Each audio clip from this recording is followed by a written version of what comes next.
It's like Duke of Aosta, but it was an Italian D-U-C-O, Duco D-D-I of Aosta, A-O-S-T-A. That was the name of the ship he come over on. And it left from That Rome? was a big help. It left from Rome? Did it leave from Rome? No, it left from Naples. And somehow they got him from the village of Pico. You were there, on the side of a hill, almost on the top of the mountain. There's not too much there. They got him to Naples, and the ship left from Naples and came all the way to Providence. It was a long trip. Well, when he went through Ellis Island, there were people that shoveled him through. He had a passport and everything, and people recorded the information. I'm not sure what they did in Ellis Island, but the people that today have that information, they're kind of careless. And I checked and couldn't find, and I knew my father came through. I finally stumbled on it. By chance, by looking at the ship on or about the time it came in, I finally found that. And I found they listed a lot of people. And I right now I don't remember, I did this about 8 or 9 years ago, so I'm trusting to my memory. And I found a guy, and they said that a Saverio Carnevale came in from Italy. Franco Saverio?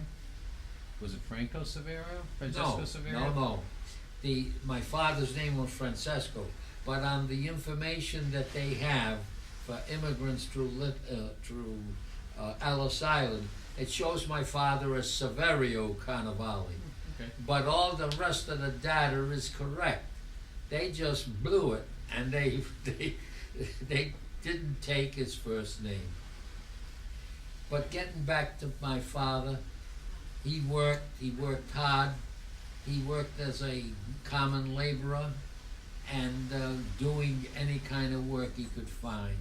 And he continued to live with his Uncle Felice.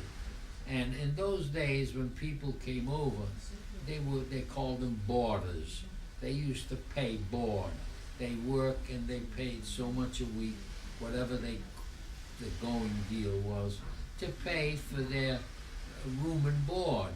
They had sleeping, they used to feed them, take care of them, and my father never complained. He said they were very, very good to him. Well, anyhow... Oh, did Felix come over by himself, and then have his 6 daughters, or did... I don't know. You know, I know that he was here, and of course, all the daughters and family, some of them are still alive. Okay. But they're all, the ones that died were older than my father. Now, my father, if he were alive today, he'd be 108 years old, right? Or 107 years old. I still have I'm sure of 2 of Felice's daughters who are still alive today. One of them is named Phyllis, and she was named after her father. In Italian, they called her Filicella. That's little Philomena or little Phyllis is Filicella. But she was named after her father. She's alive, and she's going to be 90 years old very shortly, within the next few months. So that she's about 8 years older than I am. She has a younger sister.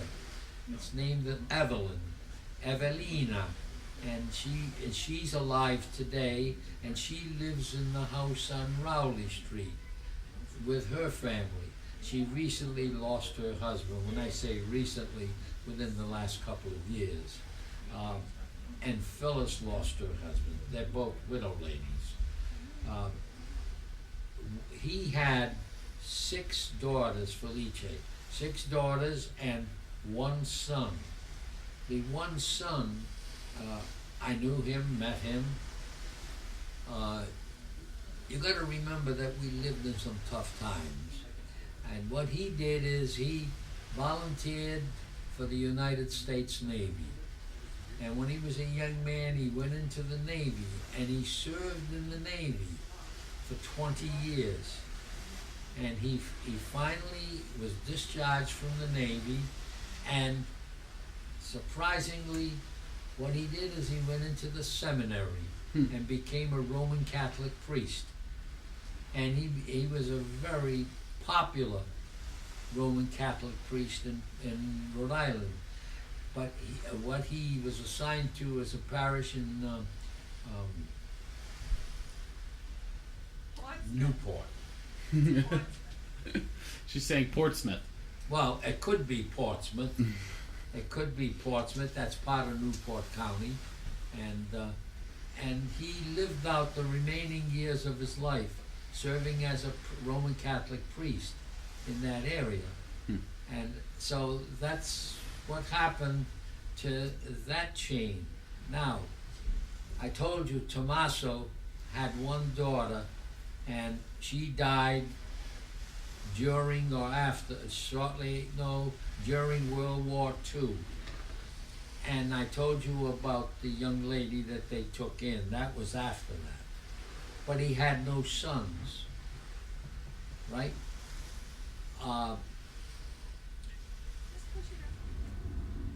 Tommaso had no sons, but he was the oldest son. Then there was my father. My father was the second son, and they had a sister, and I believe you met her on that visit in Pico. She's still, I think she's deceased.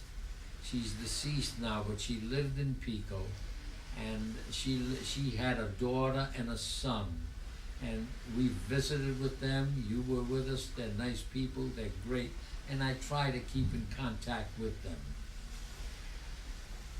My father was the second son, and I was born 25 years after he was born. I told you that. My brother Henry followed 8 years after me. But I found out a little bit about the family history when contacting them and going to Europe. When I went to Europe the first time, I told my father, I said, I'm going to go to Europe. We got a vacation. I'm going to take one day of the vacation, and I'm going to look up your brother. I want to meet him. I'm going to go to Pico. I'm renting an automobile. I can get around. I'm going to go. So he said, "Hey, that's great." I says, "Why don't you come with me?" He refused to come. He says, "I'm not going back to Italy, you know."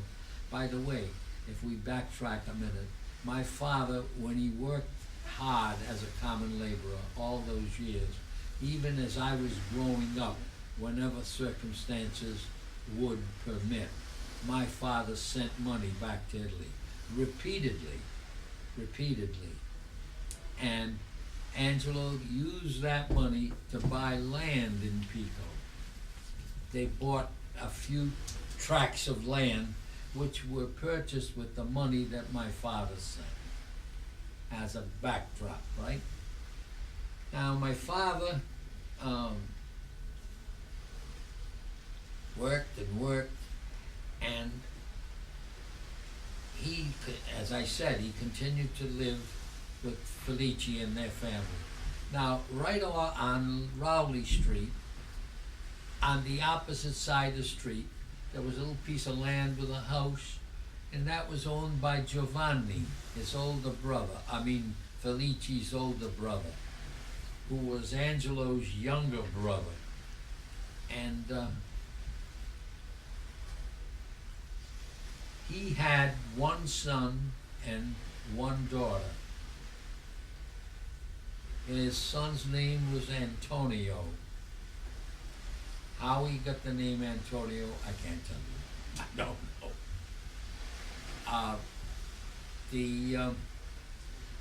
He also had a daughter. I don't know her exact name, but I understand. Victoria. Oh, she was named Victoria, but they called her Dora. And you know, women, they all fool around and they have nicknames for people. They called her Dumb Dora. She wasn't dumb.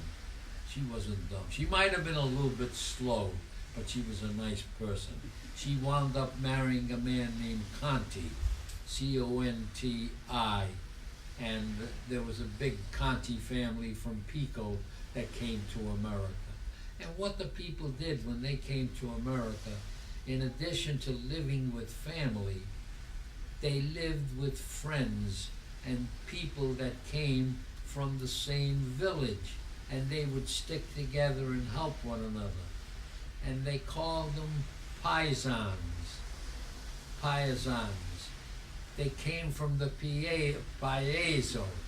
Now the village is called the paeso, and the paisans are people that come from that paeso. So they were referred to as paisans, and all these people were friendly and were good friends here.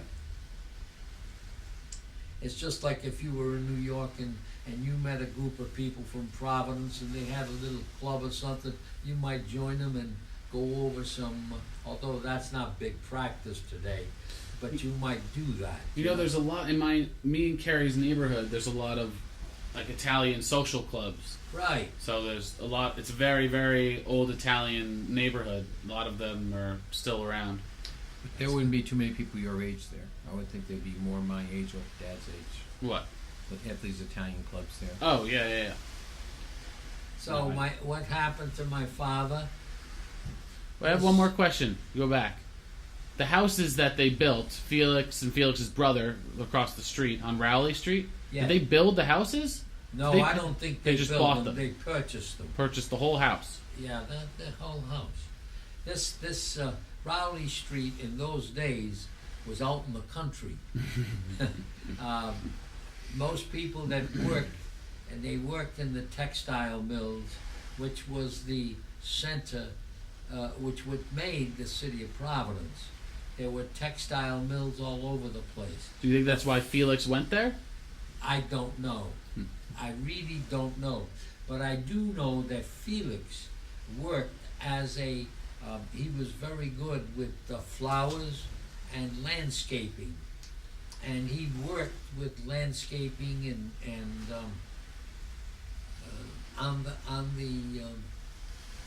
on the soil. He did that kind of work. Oh, so I want to get back to what I wanted to tell you about my dad. Okay.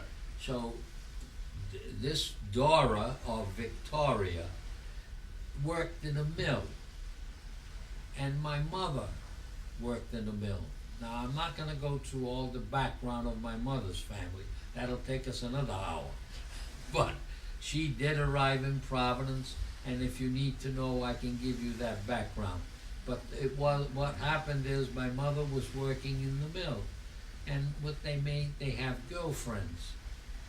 They get together like you have boyfriends. You work with them all day, and then they say, hey, let's go do this. We gotta do something tonight or something of that nature. So she was a friend of my mother's. She was a friend. And then talking, she says, she says, I got a cousin here that you might like. He came from Italy just a certain time ago. He said, I'd like to have you meet him. So I guess they arranged it. And so Dora introduced my father to my mother.